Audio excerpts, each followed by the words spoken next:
The mashed potatoes hadn't even made it halfway around the table when my wife decided to casually detonate my dignity. There was no shouting, no name-calling, no warning, just the gentle clink of her wine glass, the sparkle in her eye. And then, like she was reading aloud a mildly amusing anecdote, she said, "Well, if Delbert had any ambition, maybe I wouldn't have looked elsewhere." My fork didn't even make it to my mouth.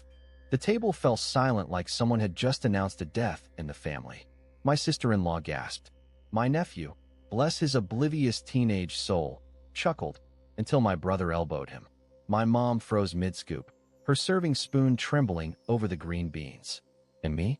I sat there with gravy cooling on my plate, wondering if I'd actually heard it or just had a stroke. Celine didn't even look at me. She just took another sip of wine, crossed her legs, and smiled sweetly at my mother like she'd just complimented the curtains. I should have said something. Anything. Instead, I blinked, swallowed, tried to remember how to breathe. I'd hosted this dinner, by the way. I'd cleaned the house top to bottom, repainted the guest bathroom, took time off work, bought the wine she liked, folded napkins into those stupid little triangles because she said presentation matters. And now here she was, casually revealing her betrayal with the same tone you'd use to critique a salad. The worst part? Nobody moved. Nobody asked, "What do you mean?" Nobody said, "That's not okay." Nobody defended me. They just sat there in awkward silence. Even my father looked down at his plate like maybe he'd find a distraction hiding under the roast. I stood up. Slowly. My knees knocked the table. No one looked at me. I walked out the front door. No yelling. No theatrics. I just left. Down the driveway. Into my car. Key in the ignition. Hands shaking. I didn't even grab my coat. I drove until my phone died. I ignored the calls. I ignored her calls. Yes, she tried. Not to apologize. No. The first voicemail just said, "Seriously? That's how you're going to act?" The second said, "You embarrassed me in front of your family." That night, I slept in the back of my truck in a Walmart parking lot. It was December. I used the floor mats as a blanket. I stared up at the ceiling and thought, what just happened to my life? But this story didn't start at that dinner. It didn't even start with the affair. It started months before that, with an email I wasn't supposed to see, a dinner reservation that didn't include me, and a friend request from a woman I'd never met who knew way too much about my marriage. This was just the night it all collapsed in public. And I'll tell you exactly how it unfolded. But first, you need to know what came next. After sleeping in the back of my truck that night, I drove around aimlessly for hours. I ended up at a 24-hour diner on the edge of town, the kind with cracked vinyl booths and waitresses who call you Han, even when you look like a wreck. I ordered coffee and pancakes I couldn't eat, sat in silence, and tried to replay everything from the night before, except it wasn't replaying. It was stuck on repeat. Her words echoed like a broken record. If Delbert had any ambition, maybe I wouldn't have looked elsewhere. I couldn't even remember what triggered it. We were talking about my sister-in-law's new job, I think. Someone asked me about the shop, and I gave my usual answer. Things were fine. Not exploding with growth, but steady, reliable. And somehow that was enough for Celine to throw a grenade right there at the dinner table. But what really kept me from breathing that night, what really burned, was knowing deep down that it wasn't spontaneous. That comment, it was loaded, practiced. It was meant to sting. And worse, it wasn't even her first warning shot. About 3 weeks before that dinner, I'd noticed Celine had changed the password on our shared laptop. We used to be open about all that stuff, emails, accounts, everything. But lately, she'd started taking calls in the bathroom, turning her phone screen away from me, sleeping with it under her pillow like a teenager hiding something from her parents. I tried brushing it off, told myself I was being paranoid, told myself that just because I was boring didn't mean she was cheating. Then one afternoon, I needed to print a parts order invoice and used her work tablet since mine was dead. It auto-logged into her email. I wasn't snooping, honestly. But when the inbox loaded, the top message wasn't business-related. It was from a guy named Braden. Subject line, "Thanks for last night." I needed that. "You're incredible." No attachments. Just that. I stared at it for so long my vision went blurry. I didn't open it. I didn't need to. The words were enough. I took a screenshot. I sent it to myself. Then I logged out, cleared the history, and spent the rest of the day pretending like I hadn't just had my ribs kicked in from the inside. I didn't confront her. I wish I had, but I was scared of the answer. I convinced myself it could have been innocent. A joke. A misunderstanding. But deep down, I already knew what was happening. I was just too much of a coward to confirm it. Or maybe I was still holding out hope she'd come clean on her own. Instead, she went nuclear at the family dinner, right in front of my mother. And here's the part one haven't told anyone yet. I know who Braden is. He's not some stranger from the internet. He's not an old flame from college. He's not even someone she met on an app. He's her coworker, someone she'd introduced me to, someone who once shook my hand in our kitchen while I was grilling burgers, telling me how lucky I was to have a woman like her. Yeah, that Braden. And now, I was sitting in a greasy booth with my face burning and my hands trembling, realizing that the people who had smiled at our wedding, who toasted to our forever, were probably the same ones covering for her now. Because they all knew. Her sister, her friends, maybe even her boss. And not one of them had said a word. I paid for my untouched pancakes and stepped back into the cold. I had no plan, no change of clothes, and no idea where I was headed. But I wasn't going back home. Not yet. Because if Celine wanted to destroy my life in 11 words, I was going to respond with silence. The kind that screams. And when I returned, I wouldn't be the same man she left behind. By the time I made it back into town, my hands had gone numb from gripping the wheel too tightly. I parked 3 blocks away from our house and just sat there, watching my front door like it was the entrance to a crime scene. I was too tired to be angry, too ashamed to feel betrayed. All I could think about was how easily she'd said it, like I was some failed project she'd grown bored of. If Delbert had any ambition. As if the home I built, the business I poured my back into, the life I offered her, none of it had value because I didn't wear tailored suits or fly out for conferences. I finally walked up to the house late that night. No lights on, no apology note, not even a missed call. When I stepped inside, everything smelled like her perfume and peppermint candles. I went straight to the guest room and shut the door. I didn't unpack, didn't change, didn't shower. I just sat on the edge of the bed, opened my phone, and stared at that screenshot again. I tapped it once. Hit forward. I typed in her boss's email address, the one she had casually mentioned a dozen times while bragging about work politics. No subject line, no explanation, just the image of Braden's email, the one that started it all. I didn't expect anything to happen. I didn't even know why I did it.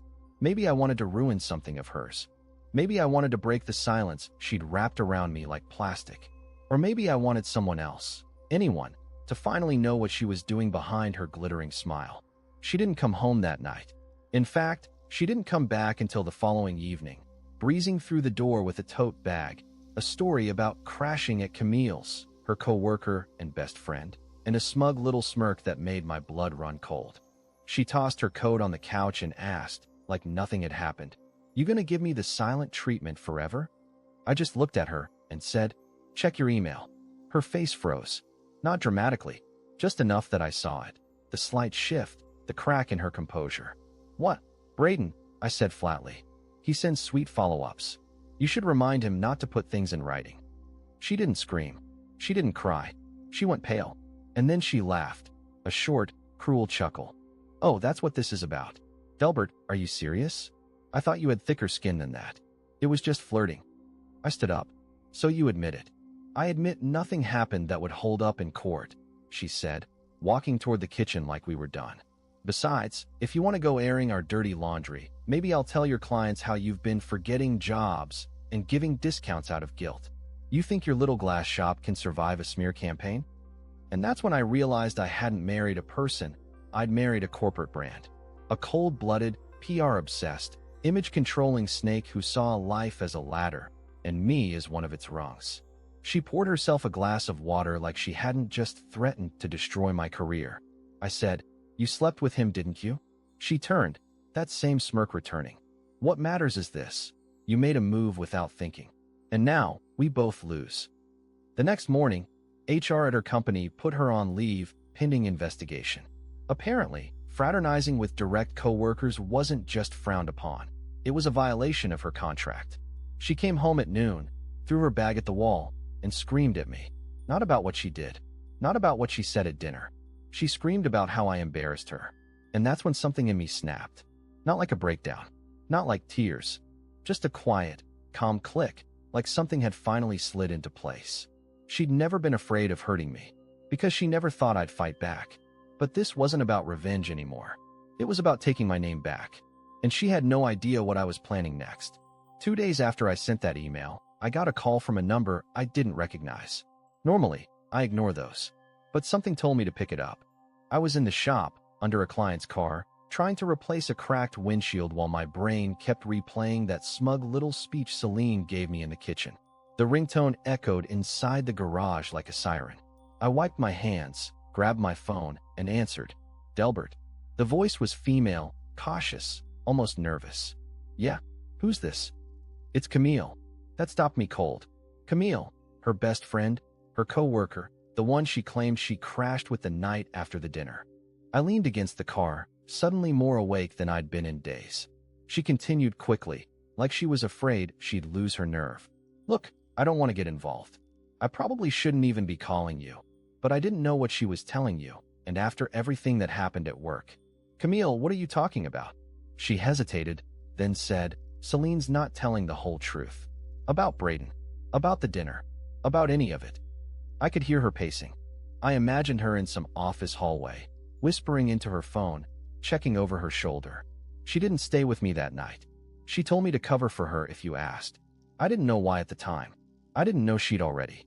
I didn't know she'd go this far. My throat went dry. Go how far?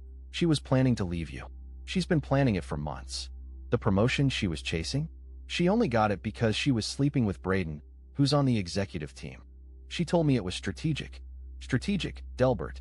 Like your marriage was just a stepping stone. I didn't speak. I couldn't. Camille must have taken my silence as disbelief because she rushed to clarify. I can forward you messages. Screenshots. I have texts. I never agreed with what she was doing, but I didn't know how to stop it either. I felt like you should know. I leaned against the car harder, the weight of the truth pressing on my spine. Camille paused again, and when she spoke, her voice cracked. She said she was going to destroy you before you could ruin her image. Said she'd make it look like you were unstable, that you were emotionally manipulative. She had screenshots ready to twist, Delbert, half conversations, cropped messages. She was building a case against you while smiling in your face. And just like that, everything made sense. The recent gaslighting. The way she'd accuse me of being too sensitive every time I tried to express frustration. The sudden shift in tone when we were around people. The cold, surgical cruelty at the dinner table. It was all part of the same plan. She didn't want to break up. She wanted to win. Camille ended the call with a quiet, almost guilty, I'm sorry. Then she hung up.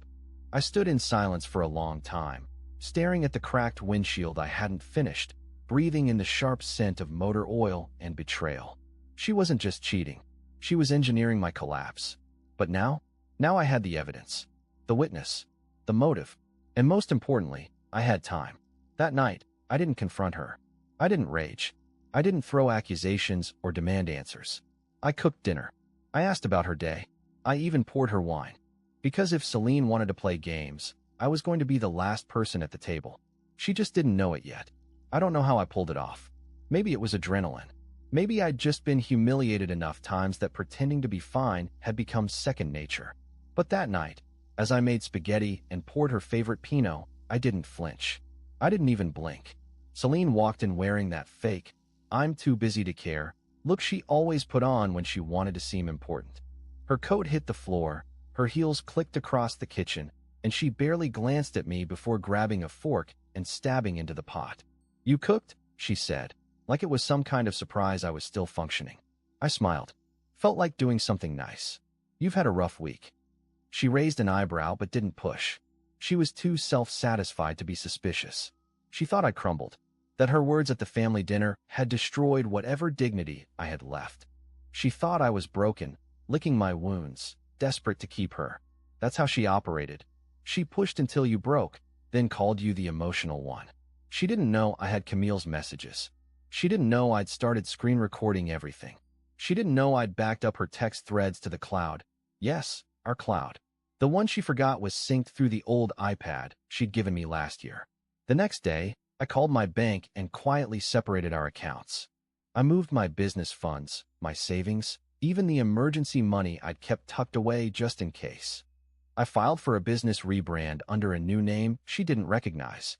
Then I contacted a lawyer, one who specialized in defamation defense. I told him everything. The cropped screenshots she was preparing, the campaign she'd quietly started to frame me as unstable. His response: "Don't confront her. Just gather everything. When it hits, let it hit hard and clean."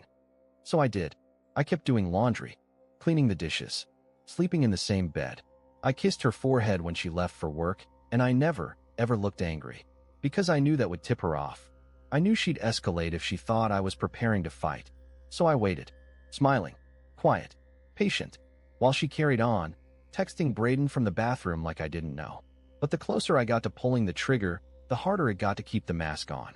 Because I saw things, little things, that made it clear just how far gone she really was. Like when she got a call and smiled so wide I hadn't seen teeth like that in months, then turned to me and said it was a work update. Or when I caught her spraying my cologne on a pillow and leaving it in the guest room. Later I'd find out she was using that room when she brought him over during lunch breaks. Yeah, she brought him into my house, slept next to me at night, and still dared to look me in the eyes like she was the one who'd been wronged. I started keeping a journal, not for court, just for my own sanity. I wrote down every word, every moment she twisted, every sentence she weaponized. Because even when you know the truth, gaslighting makes you question your own memory. The turning point came when she told her sister I'd been acting strange, that she was concerned about my mental health. She left her phone out, unlocked. I saw the texts. "He's not talking much. I think he's slipping." She even joked that she might need to record him if he starts yelling. I hadn't raised my voice in months, and that's when I realized she wasn't just cheating. She wasn't just planning to leave. She was laying the groundwork to ruin me, to make sure that if she got caught, I'd take the fall. The guy with the broken business, the unstable husband, the jealous wreck. She didn't want a divorce. She wanted to erase me. So I made a quiet promise. She'd get everything she was working toward, just not in the way she expected. A week later, I invited her to dinner. Not just the two of us. No, I made it a celebration. Told her I wanted to make up for the awkward family dinner from before. Something light, I said, no drama this time. I could see the curiosity in her eyes, the way she tilted her head and squinted like she was trying to figure out what game I was playing. But she smiled. She always smiled when she thought she had control. I booked a private table at a wine bar downtown. Classy enough for her standards. I wore the shirt she once said made me look almost successful. She wore red, of course, her signature shade when she wanted to command attention. She walked into that room like she was stepping onto a stage, and I had already built the audience. My brother Kip and his wife were there. Amelia and her fiancé were there too. Even my parents showed up, a little confused, but I'd asked them to trust me. I said I had something important to clear up, and they came, bless them, not knowing they were about to witness a demolition. Celine didn't expect the crowd. She paused in the doorway when she saw them, then turned to me and whispered, "What is this?" "A chance to finish the last dinner without interruptions," I said, pulling her chair out. She gave that slow blink, the one she used when trying to decide if something was a threat or an opportunity. Then she plastered on her smile and sat. Small talk filled the first 20 minutes. We ate. We laughed, mostly at Kip's dumb stories. I didn't rush it. I let her relax. I let her think it was safe. Then I cleared my throat and said, "Actually, I'd love to address something that got said last time we were all together. Something that's been eating at me." She froze, knife in hand, halfway to her steak. My mom looked nervous. Amelia put her drink down. Celine tried to laugh it off. "Delbert, come on. Not again." I turned to her. Calm, measured. "You said I lacked ambition. That maybe if I had some, you wouldn't have looked elsewhere." Silence. She opened her mouth, but I didn't let her speak. I turned to the table instead. "I want you all to know what elsewhere meant. Braden, her co-worker, the one she told me was just a mentor. The one she said was helping her get that promotion." Her face flushed red. "This is ridiculous." But I pulled out my phone. I had already screen shared it to the lounge's digital display with the manager's permission. The email from Braden popped up first, then the messages Camille had sent me. Screenshots of texts, dates, plans, lunch breaks. Her entire secret relationship laid bare in crisp high resolution. You could hear forks drop. Celine turned to me slowly, venom in her voice. "You're humiliating yourself." But I didn't flinch. "No, I'm undoing what you spent months trying to orchestrate." Then came the final blow. Camille had agreed to record a video statement. Nothing dramatic, just a calm, clear explanation of how Celine had manipulated her into covering for the affair, how she planned to frame me, how she said she'd make me look unstable to win sympathy. I played it. Celine stood up halfway through. "I'm leaving," I said, by all means. But before she reached the door, Amelia spoke. Quietly, "You planned all this, just to break him and walk away like a victim?" Celine didn't respond. She just left. The door closed. My mom reached across the table and grabbed my hand. No one said anything for a while, but they all knew now. They saw it for themselves, and I didn't need to explain anything else. She didn't contact me for 3 days. No calls, no texts, no passive-aggressive emails.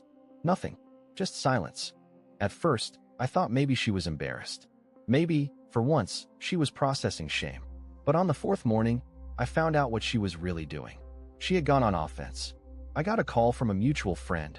Well, more her friend than mine. A guy named Terry who worked in PR. He sounded awkward, like he didn't know where to start.